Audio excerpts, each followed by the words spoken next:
Hello and welcome to Sensei podcast. This is Manos Brilakis discussing with leaders in the field of CTO and complex PCI. Sensei means teacher or master in Japanese. The goal of the Sensei podcast is to help you learn and improve in CTO and complex PCI so that you can become the best that you can be and offer your patients the best possible results.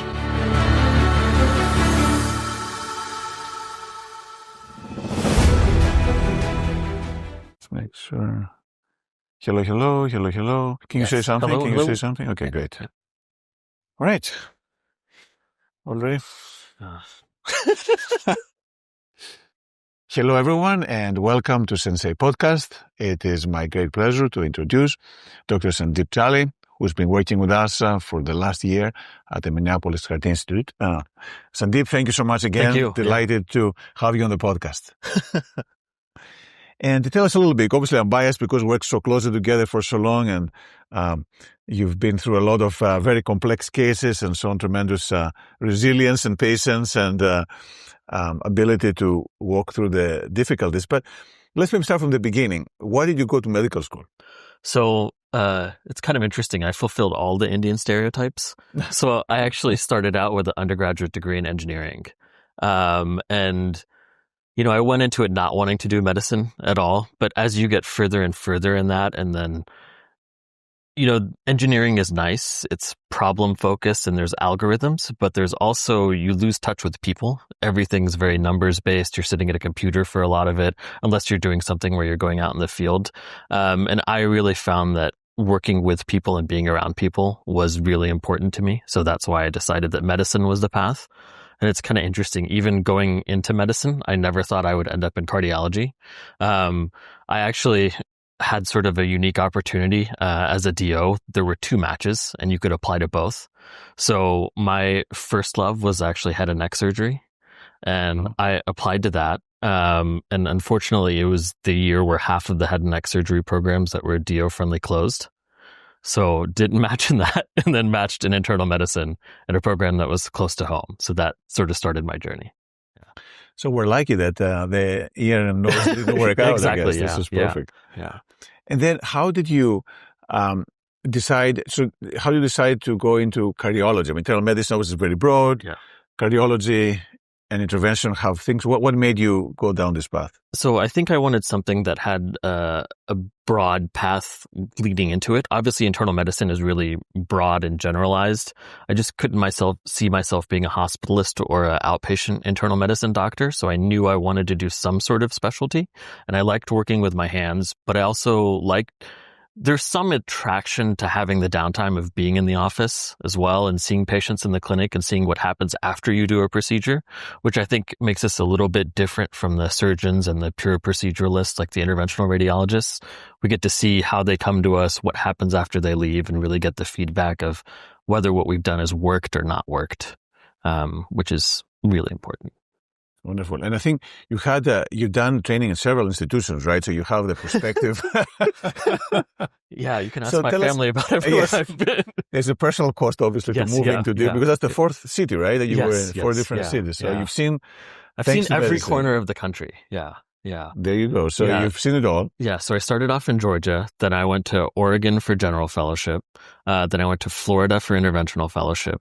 Then I ended up out here. And then I'm going back to the Southeast, which is close to home for me, but not super close for my wife. So it'll be interesting. Yeah. So your wife has been through a lot, like being in the army, I guess, moving every few years. Yeah. How has that part out? I know there's some pluses. Obviously, you learn different experiences. From a training standpoint, it has its perk, but also on a personal side, it's hard to find a house all the time and rent. And so how is that? How do you deal with all this? I think with a lot of patience from both of us. We've been talking about it recently too, because we're sort of struggling to find a house where we're moving.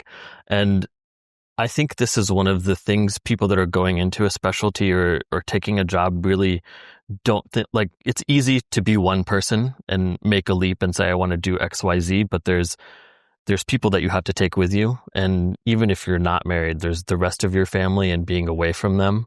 The 4 years actually kind of paradoxically I spent in college in upstate New York were the hardest for me. 'Cause it was, a small town in the middle of nowhere, no airport, snow all the time. So you couldn't go home even if you wanted to. And yeah, I think it just takes patience and a lot of understanding. And, sometimes you have to ask for permission before you do things. And I definitely asked for permission before I applied for another fellowship.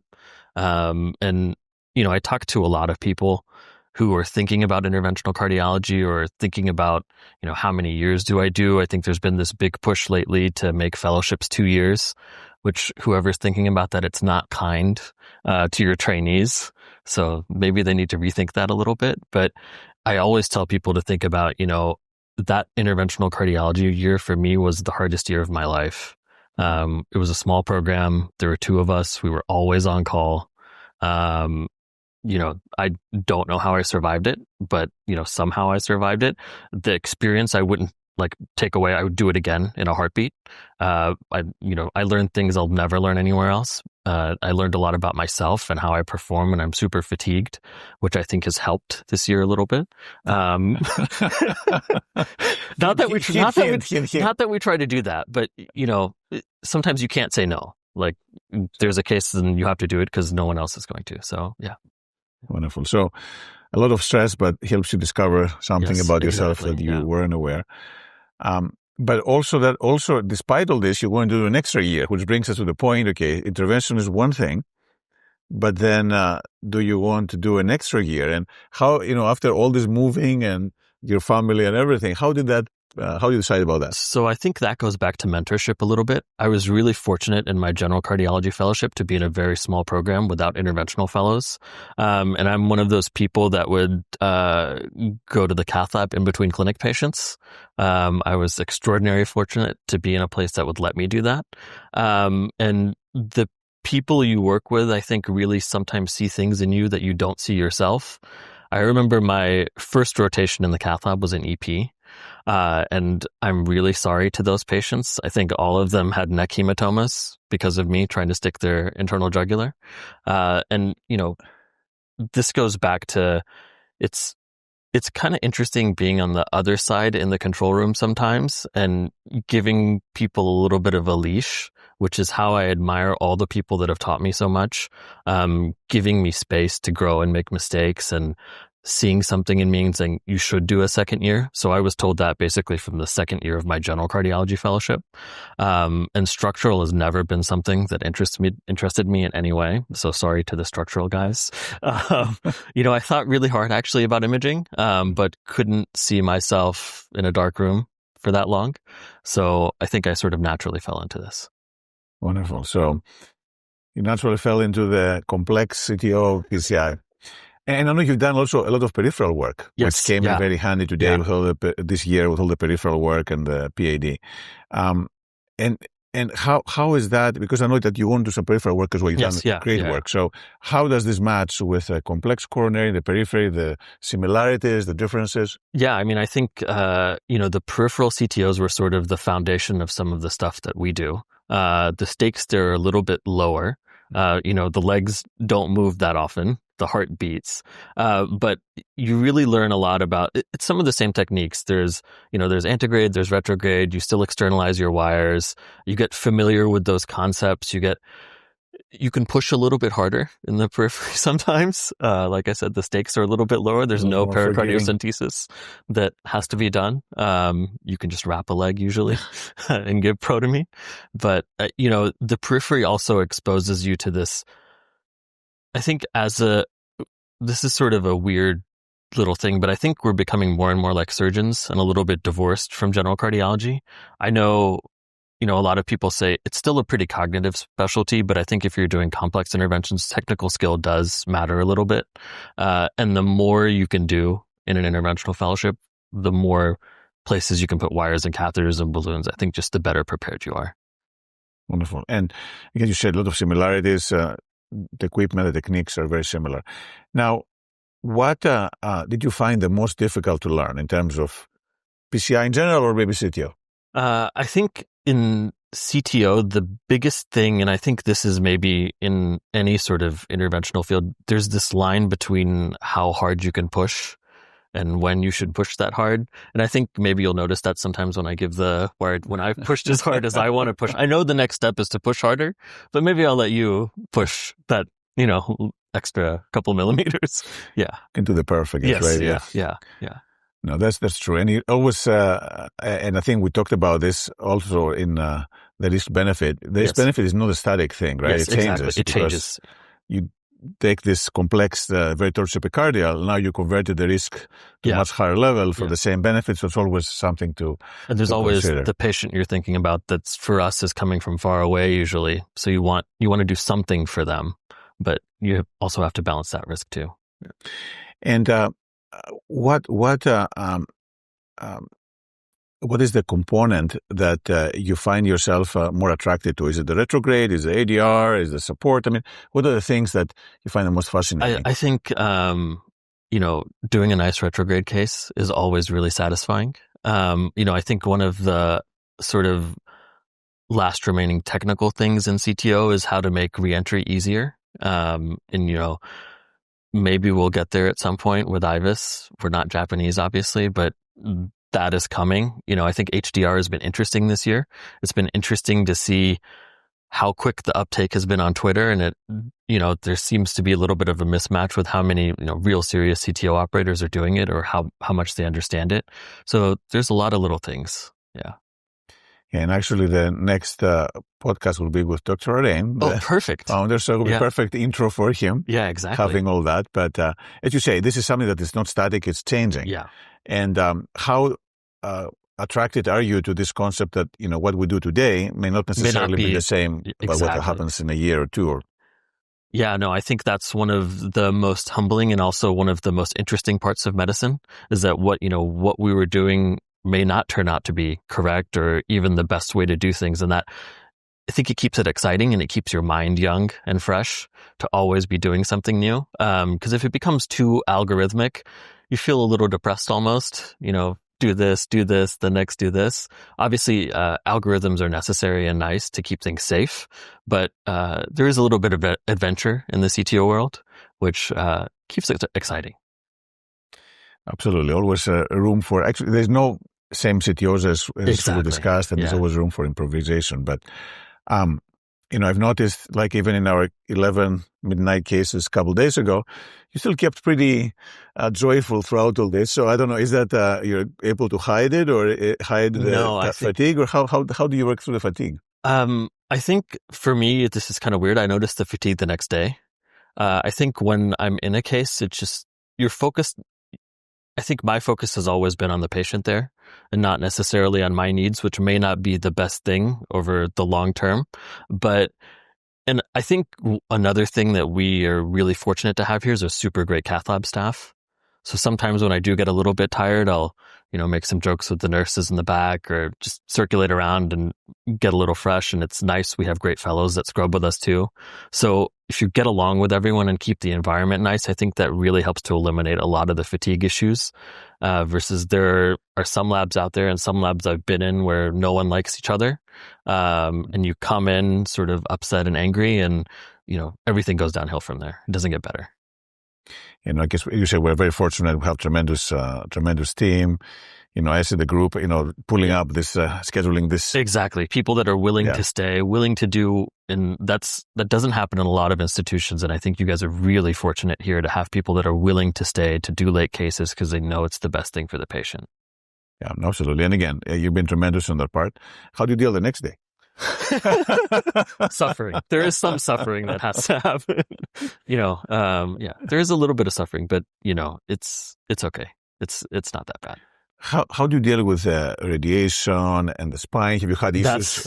I've really noticed that in the last couple months. And I think the one thing I have figured out now that it's not cold again, I'm suffering less because I can get out and exercise and run, which really helps me. But, the 3 or 4 months here when it was super cold, I was suffering a little bit.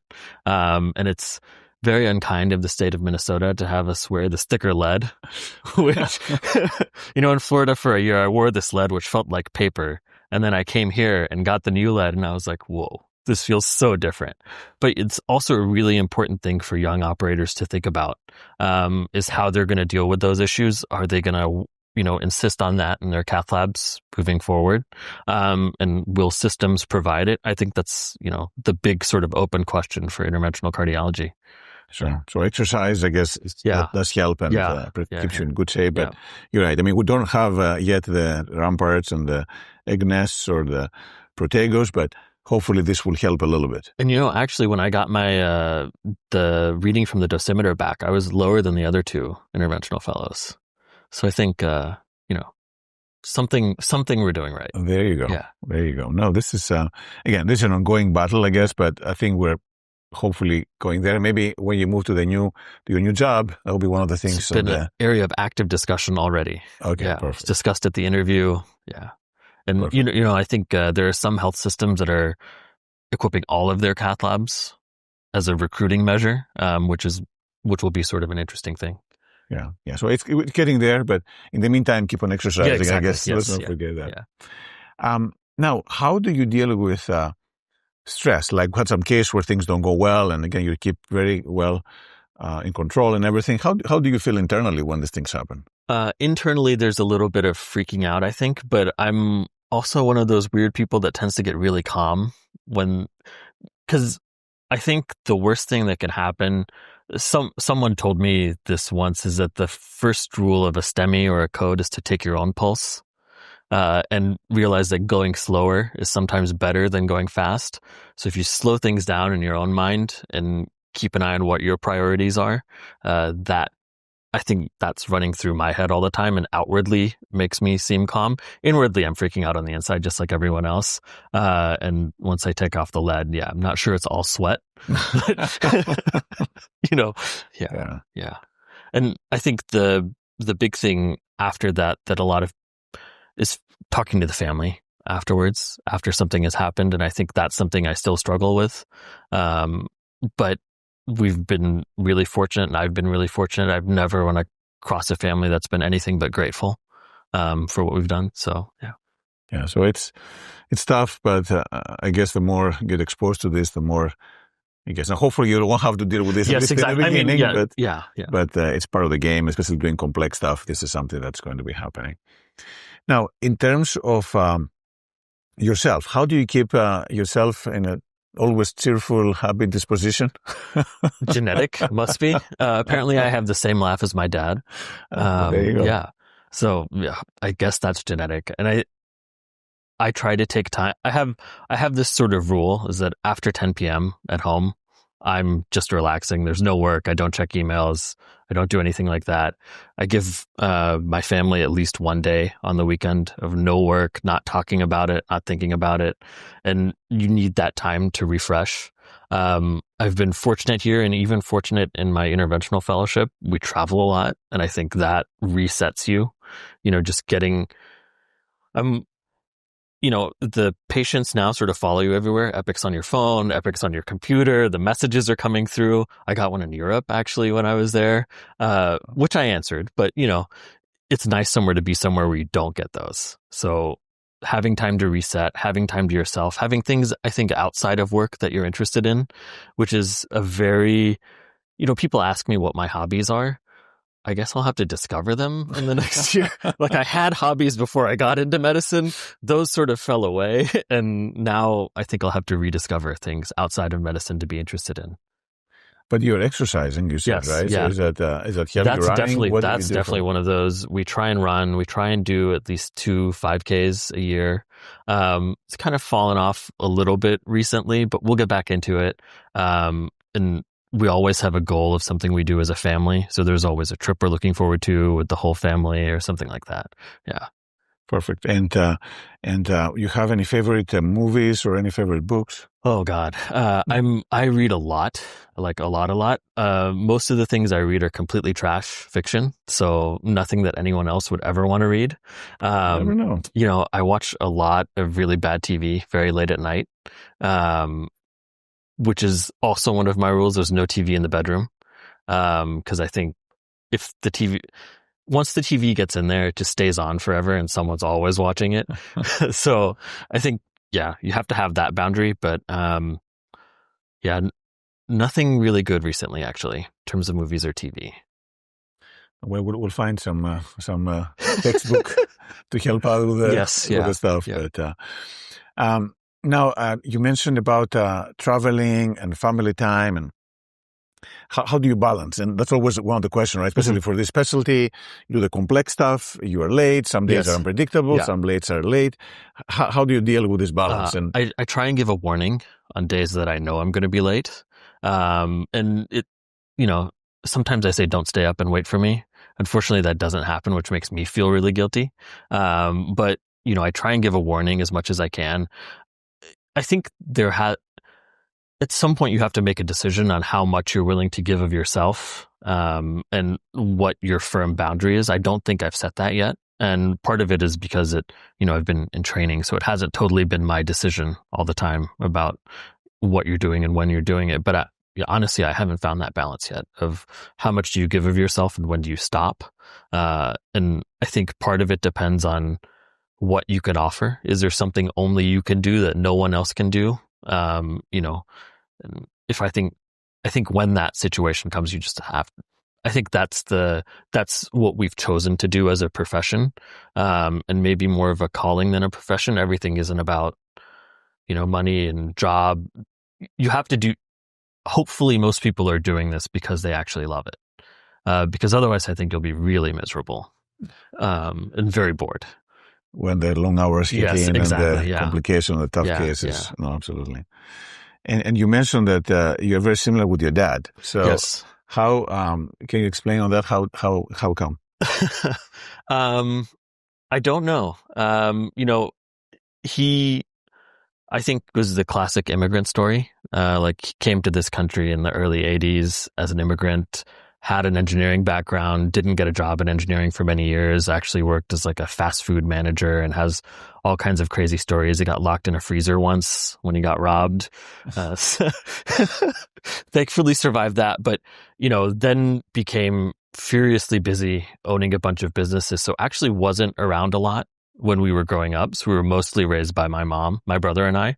So it's kind of interesting that I'm very much like him, and everyone says this. There's something about the genetic component of this, I guess.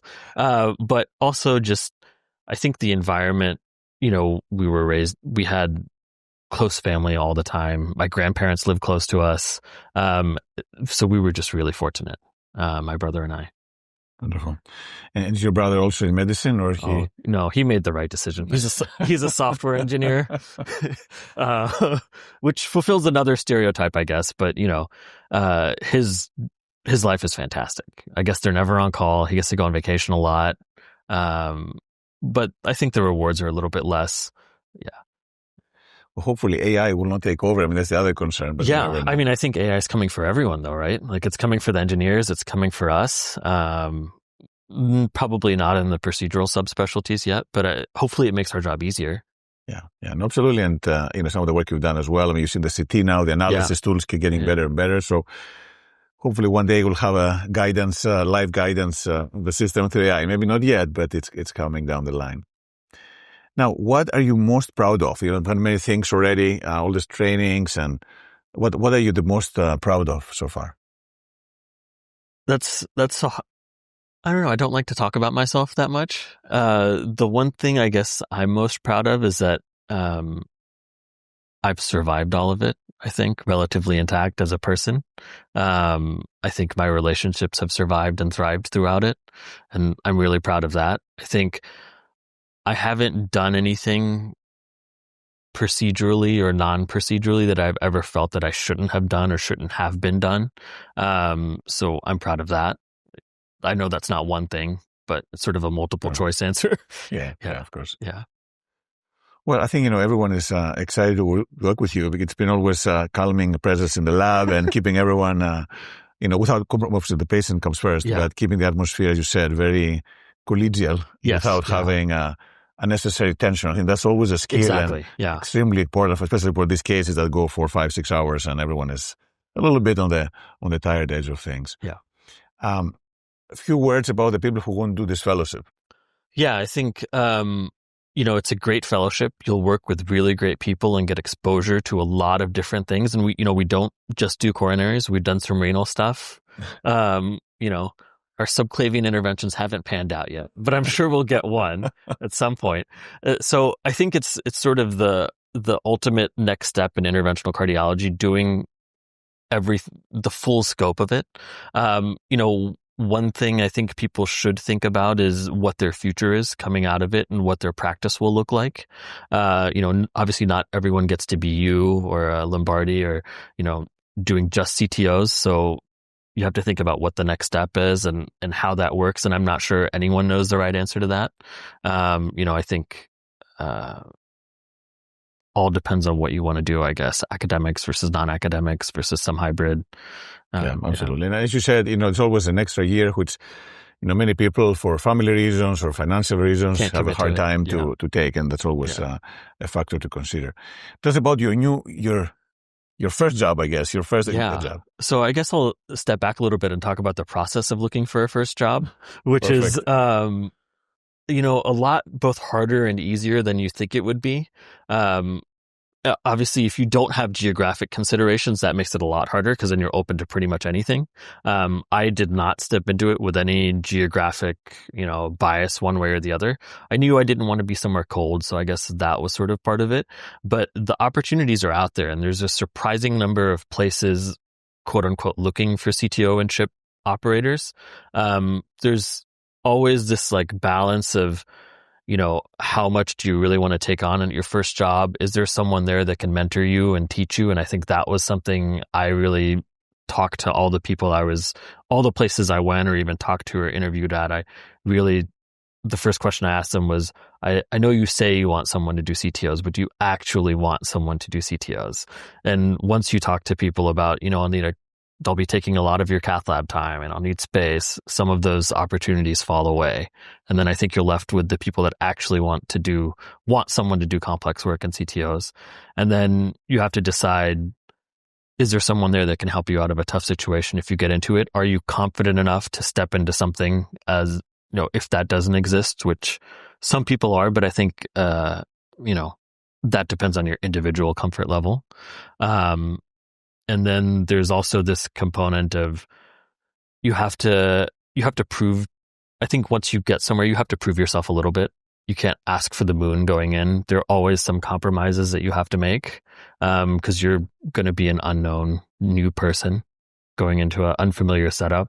And you'll have to have some patience with the place you're going, and they'll have to have some patience with you, I think.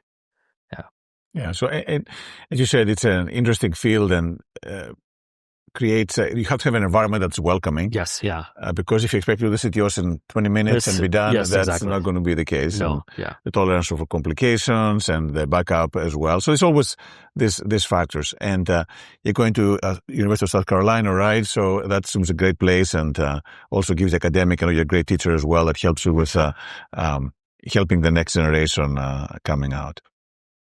So if you had to give some advice to people from the things that you've learned after all these years going all over the U.S. and doing all the spectrum, what would this advice be? I think, so for people in interventional cardiology, the number one thing they can tell you about a place is the attitude of the cath lab staff when you walk in on the first day. And I think every place I've been super lucky to have super welcoming, super supportive staff that were dedicated to teaching. 'Cause it's one thing for the attending or the operator to be okay with teaching, but it takes a lot out of the staff too, in terms of extra time. They may want to go home some days and that may be their priority, and they have to put that to the side a little bit if they know there's going to be fellows or other people involved in the case. I think in terms of one thing I think you should be really looking at as you think about your career and next steps is getting familiar with some of the newer technologies like CT, etc. And that's been, I think, one of the most rewarding things for me out of this year, actually. I was sort of fortunate to have some CT training, never thought I would actually use it. And then I got here and I was like, oh, I guess I have to refresh myself a little bit. But it's been super rewarding and super helpful, actually. It's a good point. I think it came at the peak of the CT for PCI revolution. Yeah. But I mean, as you know, we do CT pretty much with every CTO these days. And really, I must admit, you've been the most up to speed fellows we had to be able to actually teach me as well to learn some of these things. So you always had an interest in imaging. How did this pan out? I think it's one of the most, I think as a general cardiology fellow, the echo test is the hardest test you take. And it's sort of one of the most basic science tests you take, but it also helps make you a much better cardiologist because you have to learn all of general cardiology and then apply that to this imaging thing. And I think in cardiology, there's sometimes a lot of diagnostic uncertainty, and imaging can sort of help resolve that sometimes, which makes it very appealing. Because sometimes the patient histories we get are not exactly the most helpful. And there's so resolving that, I think imaging really helps. And even for the CT for PCI people, for people that are skeptics, what I would say is, even if you're not going to use it to necessarily plan your PCI, you should at least be comfortable looking at the CT scan to know what you may or may not be walking into. And the CT scans of today are not the CT scans of 15 years ago, which I think is sort of this misconception that a lot of people are still holding on to, that you're going to get some very blurry image with 3 misregistration artifacts and who knows, everything will be uncertain. It's not like that anymore. So yeah. No, I mean, it's been great. And looking at the CTs, I think in many cases they really helped us move through and quickly move from one strategy to the other. When you know there's a full moon of calcium, you're not crossing true to true. It's just not going to happen. So this is more common than we thought. Unfortunately, yeah. So Sandeep, again, it's been phenomenal working with you over those years. Best of luck in your job. Your patients are going to be very lucky. And also, I'm excited to see the people you're going to train, how they can turn on their lives. So congratulations. Yeah, thank you so much. Yeah.